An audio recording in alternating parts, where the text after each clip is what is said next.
pleasure of introducing three people that I've had the opportunity to learn from, and I know you're going to enjoy hearing from. This is our community, and these are profiles of inclusion from within Franklin County. So I'm going to tell you a little bit about each of them before they get started. Wes Fugate is with us, president of Wilson College, and he's created the President's Commission on Diversity, Equity, and Inclusion at Wilson College, appointing task groups to help strengthen Wilson's financial position. Under his leadership, the Wilson Fund has increased by 73%. He came to us from Randolph College in Lynchburg, Virginia. He's passionate about giving back to community and serves through a number of local organizations as well as collegiate organizations. Wes and his husband, Cody Ward, reside at the Sharp House on campus with their cat, Miss Scarlet, who seems to happily serve as the unofficial mascot of Wilson.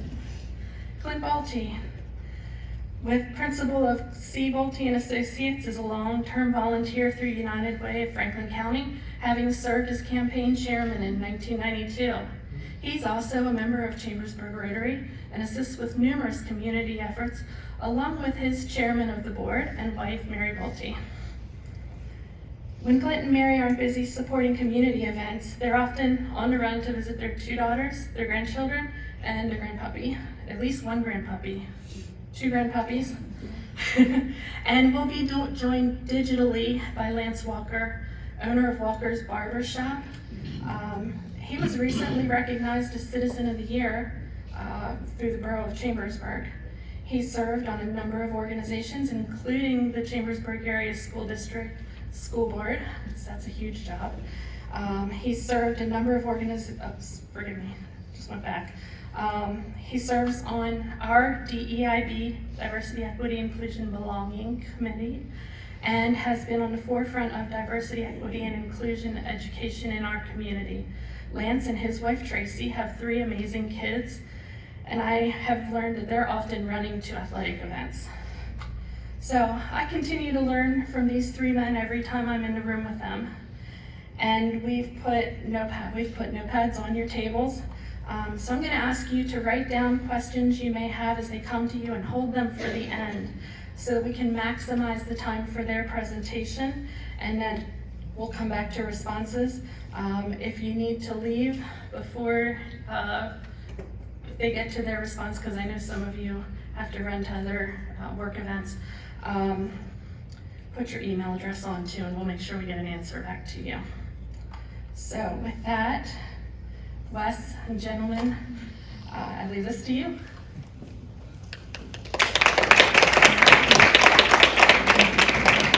Good morning.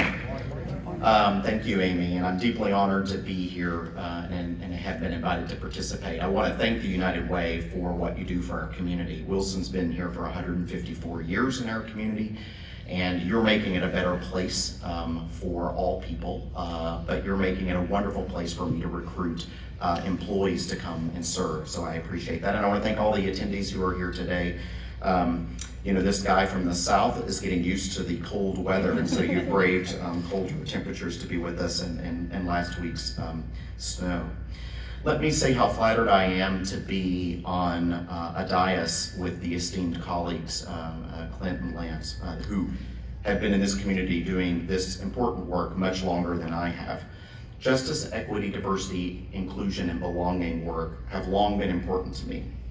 I'm passionate about ensuring that all people, no matter what they look like, from where they come, who they love, how they identify, who they worship, how much money they make, how they may be abled, or how they vote, are afforded equal opportunities to thrive.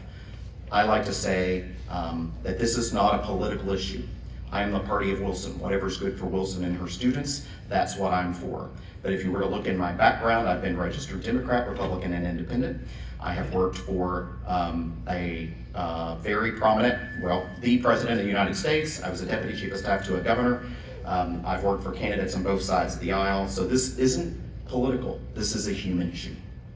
My story on this work in our community goes back to even before I moved here. October 28th, 2019, I was announced as 20th president. What I decided was the most important day of my life. I just was thrilled to have achieved my life dream. Days later, the Public Opinion ran an article sharing the announcement that concluded with the following sentence: Fugate will relocate from Lynchburg to Chambersburg with his husband Cody Ward in early January.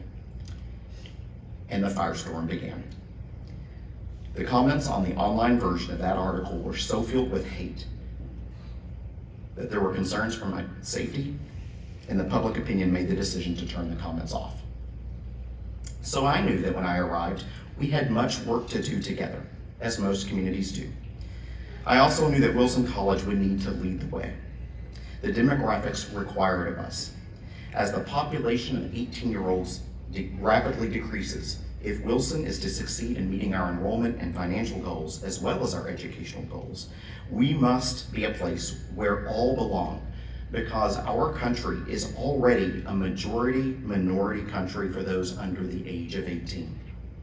Of course, this work is not new to Wilson, having been founded as a place to afford women the opportunity to receive an outstanding education when they could not receive it otherwise.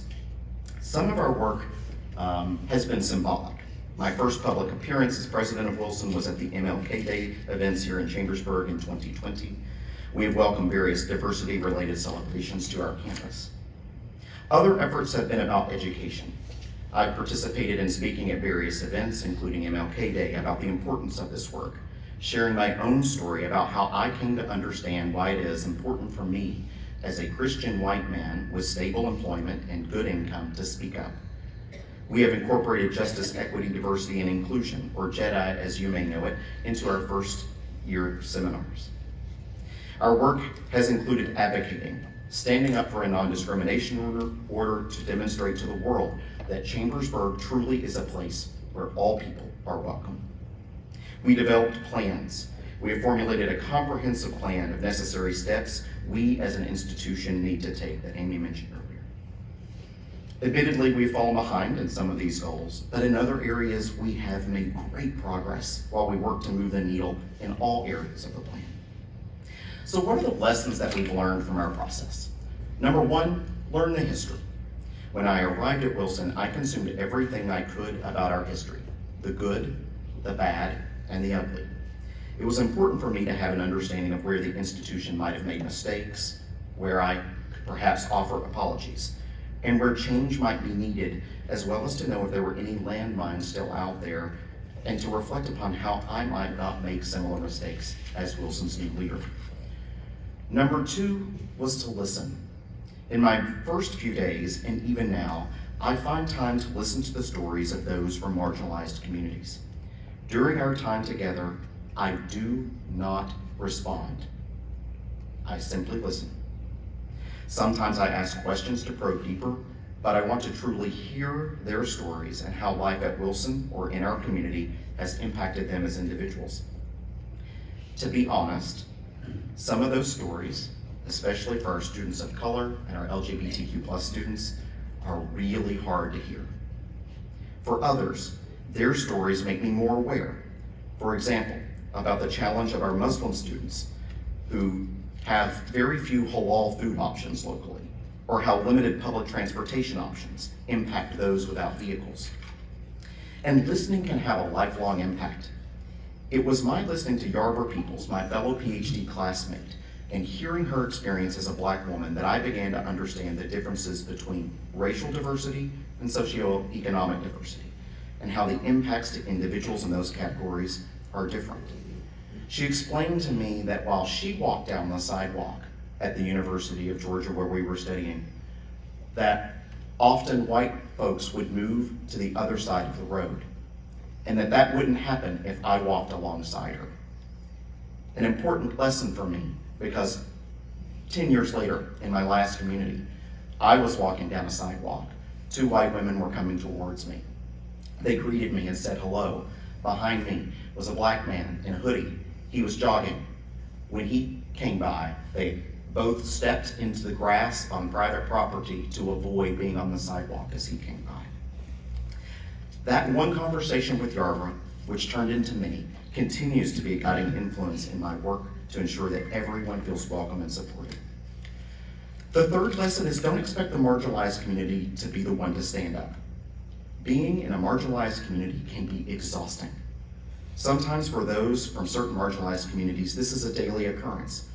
Our Black students talk about how hard it is to walk through certain stores locally where customers and employees alike follow them through the store, expecting them to steal because they are Black.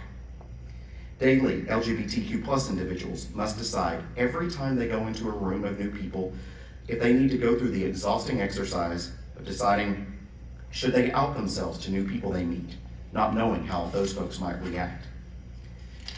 I experienced the exhausting nature of this work firsthand during the debate about Chambersburg's non-discrimination ordinance. I personally took the beatings by certain members of the press and online, and I still think about more than I care to admit the day I sat in a meeting with local business leaders leading a local organization's response to the non-discrimination ordinance issue. When I asked for comments, everyone fell silent. No one chose to speak up for me in that room. The silence was deafening. So, as too often is the case, I spoke up for myself. My next lesson is that someone must be accountable for overseeing the work. A plan is no good without action, and we all have well-intentioned thoughts about the work we need to do, but then life happens and no progress is made. For us, it has been helpful to have someone assigned to see projects through. We find that when we don't have that person or group of people identified, progress stalls. For example, we hired our first Director of Justice, Equity, Diversity, and Inclusion Director, and we made great progress. But when she left, which I will talk about more in just a minute, our progress stalled, which is my next lesson. There will be setbacks. Unfortunately, there are too many of these to count. You could talk about the positive press Chambersburg received passing a non-discrimination ordinance and how that helped me to recruit employees and students. But you could also talk about the tenfold increase in negative press about the repeal that went national and even international and caused me, mid-interview, to lose candidates looking at Wilson for employment. To this day, Google searches about Chambersburg lead to these articles, increasing the challenge for Wilson to recruit the very best employees. Or there is the fact that our first Justice, Equity, Diversity, and Inclusion Director left after a year. Why? Because of all of the challenges she faced living here. The straw that broke the camel's back was when she, a Black woman, was parked in the Kohl's parking lot and a white woman backed into her vehicle. When the police officer arrived, he asked our employee why she was at Kohl's, a question entirely irrelevant to the accident that happened and seems to suggest that she, a woman of color, should not have been permitted to shop at Kohl's. So now we are searching again for someone to lead this important work on our campus. The next lesson, no one has all the answers. Ultimately, I can only speak for myself and my experiences. No one else has walked in my shoes, and so they don't know what it is like to be me. Even folks who are very trained in this work sometimes get it wrong. I remember a day our Jedi director, who identified as straight, proposed a policy that was so offensive to me as a gay man that I became visibly upset in a meeting. So know that it requires many voices to come to the table to listen, learn, and to take action. The next lesson, you will make mistakes, and that is okay. You have to apologize, learn from it, and do better next time. I am sorry are powerful words. We probably should all use them a bit more than we do. But we must also make the change necessary to ensure that our mistakes do not repeat themselves. So in these moments, in conclusion, the best advice I can give you is to take a page from my own Christian faith. Do unto others as you would have them do unto you. Love. Simply love people. Nurture them and care for them, just as you hope they love, nurture, and care for you. Thank you for the privilege of living in our community and being a part of the change. And now, a good friend and next door neighbor, Clint. Good morning. I'm delighted to give you a little bit of the story of the refugee families in Franklin County. There's a proud history of refugees and immigrants in Franklin County, with growth being driven by global wars. Several Vietnamese families settled in the early 70s. The number of languages spoken by Cassius students is currently reported to exceed 36. There are a number of ethnic congregations worshiping in Franklin County, For example, Central Presbyterian has welcomed a Latino congregation to worship in their facility. Similarly, the First United Methodist Church has a Haitian congregation holding their own services in their facilities. A number of Hispanic and Latino congregations are formally meeting as well. Immigrants have traditionally found Franklin County as they follow the seasonal harvesting schedule from the peaches in Georgia to Pennsylvania's apples on up to Maine and its cranberry bogs. Our Keystone Health Center can trace its beginnings to helping these seasonal guests. The Syrian civil war and Ukrainian wars have added refugee families to our community. Of the nine or so faith-based entities recognized by the federal government for placing families in the United States, 3, Catholic Charities of Pennsylvania, the Church World Services, and Samaritan's Purse, have placed 5 families in Chambersburg. The first Syrian family arrived in 2017 and have all received their American citizenships. The second Syrian family, also placed by Catholic Charities, arrived in October of 21. Community Uniting, a local organization, sponsored both of these initial families.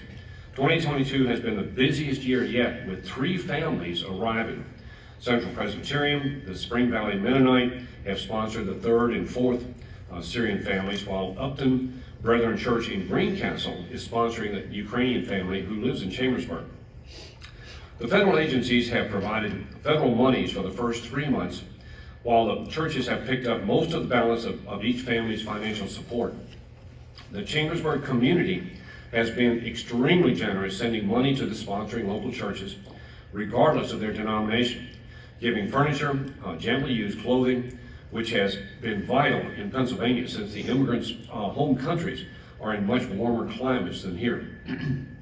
Cumberland Valley School of Music has offered scholarships for any of these immigrants, refugees expressing any interest in voice or instrument. Chambersburg Memorial YMCA has offered free family memberships likewise, which hopefully will lead to swimming lessons and so forth. Overwhelmingly, these folks have, the kids and so forth, have never experienced any extracurricular activities. So these kinds of things are potentially extraordinarily interesting and vital, and it's just fun to include them. The Syrian families have 5, 3, 6, and 5 children, respectively. The Ukrainians have 3 children. Including adults, this is a total of nearly 3 dozen new neighbors. These guests arrived knowing virtually no English. King Street Church and other groups of volunteers have rallied to offer ESL, English as a Secondary Language, class, which is now taught literally daily. All children of school age are registered in the Chambersburg area public schools and are doing quite well, despite not having a strong educational background. In one instance of all of the kids in the family, they weren't educated beyond the age of 10. That's not the 10th grade, the age of 10. They simply had to provide whatever contribution they could in working to provide food on the table. 2 of the Syrian families came via Lebanon and Jordan. Virtually all adults are eager to get jobs to begin the desired path of paying their own way. The job market has been quite strong here in Franklin County, which has been truly a blessing. Most families have taken less than 2 years to virtually be on their own financially. As would be expected, the refugee families are a strong support for each other. For example, there's often a potluck suppers among themselves, which is almost every other week. For those who are active in the Chambersburg faith community, Mary and I have rarely witnessed a more ecumenical movement than this refugee settlement welcoming. All of these faith communities, churches and so forth, have missions and mission efforts, but in so many cases they're silo effects. This is not one. Everybody is on board and eager to contribute and help in any way they can with this refugee effort. The needs currently are used cars, the second most expensive item right behind housing. Since each family rarely drives more than 5,000 miles a year, a 12 to 15-year-old vehicle will be considered a jewel. With as many children as I mentioned, each family ultimately will need 2 cars to take the 2 or 3 adults that have jobs, and again, the 3 or 4 kids that will increasingly become involved with extracurricular activities and sporting events and music and so forth. Allow me to share a couple of stories with you that I hope you find interesting and fun loving. All of the adult refugees have cell phones with Translate software, and almost without exception, they're on the phone literally weekly to their cousins and siblings and so forth back in Syria or the Ukraine. They just call home very, very frequently. One mother showed pictures to the assembled sponsoring organization during their first picnic, if you would, in their honor. And on the cell phone, her first grandchild, who could not immigrate with the rest of the family because this oldest child was married and therefore was not considered to be eligible to come with them. So she was considered a separate family. The grandmother was absolutely desperate as she showed the disfigured young baby. All of us looking at the picture knew immediately what the case was. The child was born with a cleft palate. And of course the mother was just destitute because it was obvious that the youngster, there was no way the youngster could nurse. And so she was asking us, what can you do to help? Please help my first grandchild, if you would. And whether we could bring her here or whatever the case might be. The word spread, and one of the ESL teachers at King Street began to Google the Smile Train. A number of you are familiar with the Smile Train as contributing to them. They were headquartered out of New York City. The first thing they asked for was the child's father's name and the refugee camp in Lebanon where they were located. This information was passed back within hours. Within a few weeks, a dental surgical team shows up on camp, in that camp, and performed the first surgery successfully on the baby. So very shortly thereafter, there's a picture of the kid with all of the surgical kind of things, but it's obvious that a very important thing had happened. The family thought this was an American miracle. We all acknowledge it was simply God's miracle. The second surgery occurred very recently, and the third will be later on in the spring, which is the normal sequence that this happens. And all of you are aware that cleft palate surgery, there's 3 or 4 different organizations very close to us who can perform such a thing. But anyway, the Smile Train really pulled that off very, very well. Another story that's kind of fun to tell. So lots of kids in elementary school. So the oldest daughter was in the 3rd grade at Ben Chambers, and she was sitting around a little low table with another couple of girls in the same class. And this little boy came up and I don't know what the conversation was, but he said something inappropriate, maybe a little bullying comment or something like that. And this Syrian girl said, that was not nice. You hurt her feelings with that. Please don't do that. And so the little boy started packing up his stuff. And then she said, we don't want you to leave. We just want you to be nice. And of course the teacher was in tears. She was so excited that. Okay, so the next thing that comes from this is that the principal of the largest elementary school in Chambersburg makes a public announcement: we want every refugee child to come to our elementary school. Of course, you all know he's going to have to pull some strings to do that. And the reason was that these kids are creating and providing an amazing positive role models for our American children. And the reason is they want education. They're actively involved in every day's conversations that the teachers are raising in the school classroom. They're asking for more books to take home over the summer vacation to read. In other words, they're just very engaged to realize that education is unbelievably important for their futures. So our reward is being involved with this refugee movement is pretty simple. The more we get to know these individuals, then we earn the title of either an uncle or an aunt. Thank you.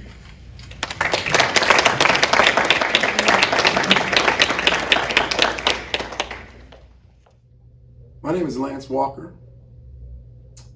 May we be on a never-ending journey for what's right, true, and just. And may that journey start with our own hearts and minds. May we root out the hypocrisy and the error in our thinking and our actions. And may we be brutally honest with ourselves so we can be sincerely honest with others. Today I'm going to tell a story that revolves around two words, introspective work. And that last statement, may we be brutally honest with ourselves so we can be sincerely honest with others. I'm going to be brutally honest. I own Walker's Barbershop, and I have an eclectic clientele, very diverse. I don't have a whole lot of customers who are Muslim. I had a customer come in who was Muslim, and when I found out, I began to get anxiety because I'm of a different belief system, and I wasn't liking how I was feeling. So I hurried up and cut his hair and tried to get him out. And for most people who know me, they know I'm a talkative person, and if you come in the shop, I engage everyone. This day I didn't engage this customer, and after I finished his hair, he paid me for the haircut, and then he tipped me the price of the haircut. So I was like, okay. And but when he left, I had a certain feeling inside, because my core values, the way I was acting and treating this person was, I had cognitive dissonance going on, because my actions weren't lining up with my core values and my core belief system. He came back about a month later, and I felt that same anxiety again. And again, he paid me and tipped me the price of the haircut. And deep down inside, I thought to myself, man, I wish this guy wouldn't tip me, which is crazy because I'm in business to make money. But that was my own dysfunction basically going on. I would rather him not tip me, and so I could feel better about how I was feeling. And in comes the two words, the introspective work. I had to do some introspective work, like, why am I looking at this guy this way? Why am I thinking this way about him? And I didn't have any answers. I had a good friend of mine who came alongside me, and I told him how I was feeling. And he gave me some pretty good advice. He said, Lance, if you're afraid of Muslims, let me preface it with, this has been over 7, 8 years ago. So he said, you're afraid of Muslims, and you're afraid that, for what? There are how many Muslims here in the United States? If your thought processes are in line of, what you're really thinking, then, it would have been over with a long time ago. And so I began to mull a bunch of things over, and my core values. I know that I'm not loving this guy the way that I'm supposed to. I know I'm not treating him the way that I'm supposed to. Actually, he was treating me the way my core values told me I was supposed to be treating him, and I was treating him the opposite, at least in my thought processes. So I had to really evaluate and do some introspective work. And I realized since 9/11, why would I not feel that way? Just about everything that I heard, and everything that informed me of someone who looked like him, someone who was in that, who came from that region, or was from Egypt, someone who practiced that religion. Everything that I basically heard in the news, that I heard from my friends talking about, that I read in print, and even down to the television shows. We had a television show that the main character's name was Jack Bauer, and he was chasing down terrorists, and just about all the terrorists looked just like this guy. And so I had to really wrestle with, why am I treating him like this when this guy's been doing nothing but good things to me? He's patronizing my business and so on and so forth. And so I had to do a lot of introspective work.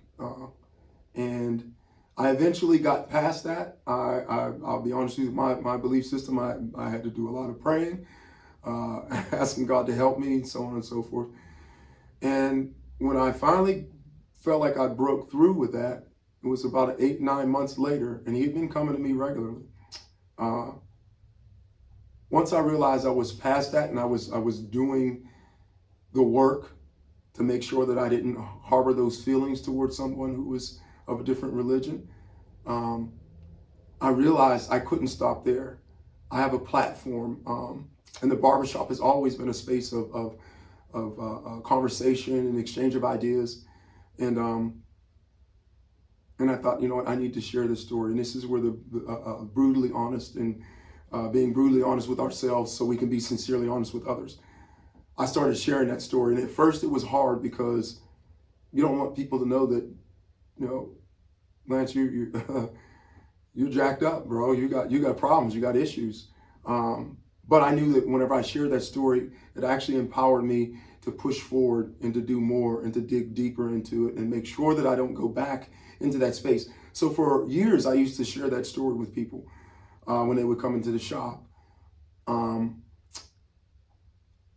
Deep down inside, I wanted to explain this to the guy because by now he and I had become friends. I would run into him at the gym. I would see him and his family, and they would. The one time I was on my way in, they were on their way out. I turned around in the locker room, and his family went to the front desk, bought me an ice cold Gatorade, and said, "Hey, here, we want you to have this for your workout." They brought me presents for Christmas. They treated me with nothing but kindness and love. And so after I got past all of that, I figured I need to share the story. So I was sharing the story, and I wanted to say something to him about it.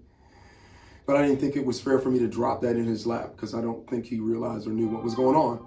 I was telling the story one day and he didn't have an appointment and he happened to walk into the barbershop and I'm in the middle of telling his story. So I thought, I got to finish telling this story because he's going to know something's up if I just stop abruptly. So I finished telling this story. He ends up getting in a chair and several guys were hanging out in the shop. And now, mind you, several years had gone by, at least five or 6 years had gone by. And I told everyone in the shop, I said, "Hey, you guys," I said, "that story I just got done telling you was about my friend here." And he turned and looked up at me because he was sitting in a chair and he was looking around like, "What?" And I was able to apologize to him and ask for his forgiveness. And we had a moment in the shop that day. Tears started to well up in his eyes a little bit whenever I told him that story was about him. I felt a lump get in my throat and I thought, oh man, this is really, but it was a healing time. And I'm saying all that to say this.